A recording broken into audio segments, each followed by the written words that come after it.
नमस्कार दोस्तों। आज हम डिस्कस करेंगे एक ऐसे पॉलिसी की जो सिर्फ एक डिप्लोमेटिक स्टेप नहीं बल्कि इंडिया के लिए इकोनॉमिक और स्ट्रेटेजिक अपॉर्चुनिटी बन चुकी है। India's look east policy. तो स्क्रीन के सामने बने रहिए क्योंकि इस वीडियो में आपको मिलेगी इस पॉलिसी की हिस्ट्री, ऑब्जेक्टिव और इसका भारत और आसियान देशों के साथ क्या इंपॉर्टेंस है। इस वीडियो को आसानी से समझने के लिए मैंने इसको 5 चैप्टर्स में डिवाइड किया। तो चलिए शुरू करते हैं। तो पहला जो चैप्टर है वो है historical background. Look east policy की शुरुआत हुई थी 1991 में, जब इंडिया इकोनॉमिक क्राइसिस के फेज से गुजर रहा था। उस वक्त भारत के जो नरसिम्हा राव जी की गवर्नमेंट थी, उन्होंने लिबरलाइजेशन की तरफ कदम उठाया था और समझा कि इंडिया को अपने ईस्टर्न नेबर्स के साथ रिलेशन इंप्रूव करने की जरूरत है। इसका मेन फोकस था इकोनॉमिक ग्रोथ और रीजनल इंटीग्रेशन को बूस्ट करना, स्पेशली आसियान देशों के साथ। आसियान जो बार बार यहाँ मेंशन हो रहा है, उसका मतलब है association of south east Asian Nations. यह 10 आसियान कंट्रीज सिर्फ जियोग्राफिकल नेबर्स नहीं बल्कि वर्ल्ड की फास्टेस्ट ग्रोइंग इकोनॉमी है। इमेजिन करिए, अगर इंडिया इनके साथ ट्रेड और कनेक्टिविटी बढ़ाए तो इसका इंपैक्ट कितना बड़ा हो सकता है। अब हम बात करेंगे चैप्टर 2 की, और यहाँ हम बात करेंगे लुक ईस्ट पॉलिसी के ऑब्जेक्टिव की। तो इसके टोटल 4 ऑब्जेक्टिव्स हैं। पहला है इकोनॉमिक कोऑपरेशन, ट्रेड और इन्वेस्टमेंट की अपॉर्चुनिटी को एक्सप्लोर करना। दूसरा है कनेक्टिविटी, लैंड, एयर और मैरीटाइम रूट्स को डेवलप करना। तीसरा है कल्चरल एक्सचेंज, यानी जो हमारे साउथ ईस्ट एशिया के जो कंट्रीज है उनके साथ जो पास्ट में हमारे हेरिटेज रहे हैं उनको सेलिब्रेट करना। चौथा है स्ट्रेटेजिक पार्टनरशिप, चाइना का जो इन्फ्लुएंस आज पूरी दुनिया में बढ़ता जा रहा है और खासकर इंडिया के नेबरिंग कंट्रीज के साथ उनके इन्फ्लुएंस काफ़ी ज़्यादा है। उन्हें चाइना अपने डेब्ट ट्रैप में फंसा रहा है, जिसके कारण उनका उन कंट्रीज के ऊपर इन्फ्लुएंस बढ़ता जा रहा है। इसको बैलेंस करने के लिए इस पॉलिसी की काफ़ी ज़्यादा इंपॉर्टेंस है। तो आज इंडिया और आसियान के बीच करीब $110 बिलियन का ट्रेड होता है, लेकिन अभी भी और पोटेंशियल है।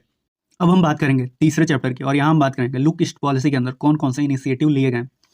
तो पहला जो इनिशिएटिव है वो है India Myanmar Thailand trilateral highway. यह रोड प्रोजेक्ट इंडिया को साउथ ईस्ट एशिया के कंट्रीज के साथ फिजिकली कनेक्ट करेगा।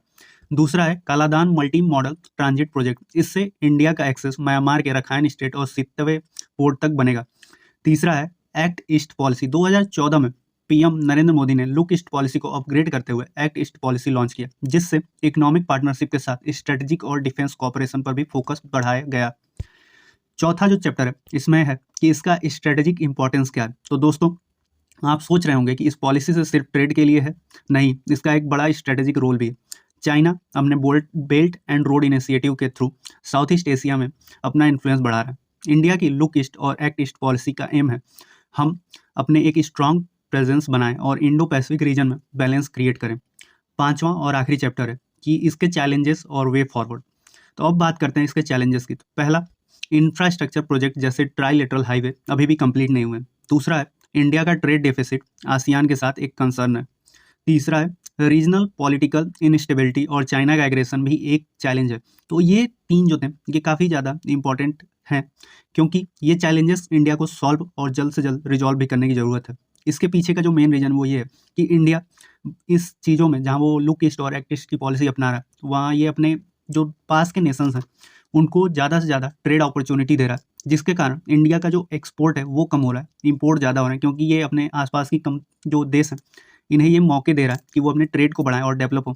लेकिन इससे इंडिया को कुछ खास फायदा नहीं हो रहा। वहीं बात करें अगर चाइना की, तो चाइना अभी इंडिया के कंपेयर में इतना ताकतवर है कि वो इन चीज़ों को झेल सकता है, जहाँ वो ज़्यादा से ज़्यादा अपॉर्चुनिटी देता है, बदले में वो चीप चीज़ें प्रोवाइड करता है जो कि इंडिया नहीं कर पाता। वो ये चैलेंजेस अभी के लिए इंडिया के लिए हैं। लेकिन अगर इंडिया अपने प्रोजेक्ट्स को फास्ट ट्रैक करे और रीजनल डिप्लोमेसी को और स्ट्रॉन्ग बनाए तो फ्यूचर ब्राइट है। अब वीडियो के आखिरी पड़ाव पे आते हैं और यहाँ हम कंक्लूजन पे आके बात यही करेंगे। तो दोस्तों, ये थी स्टोरी इंडिया की लुक ईस्ट पॉलिसी की, एक पॉलिसी जो हमें इकोनॉमिक और स्ट्रेटेजिक दोनों फ्रंट पे स्ट्रॉन्ग बनाने का प्रॉमिस करती है। आपका क्या ओपिनियन है इस पॉलिसी के बारे में, कमेंट में लिखना मत भूलिएगा। और अगर आपको यह वीडियो पसंद आई तो लाइक करें, शेयर करें, चैनल को सब्सक्राइब करना ना भूलें। मिलते हैं अगली वीडियो में एक नए टॉपिक के साथ। तब तक के लिए जय हिंद।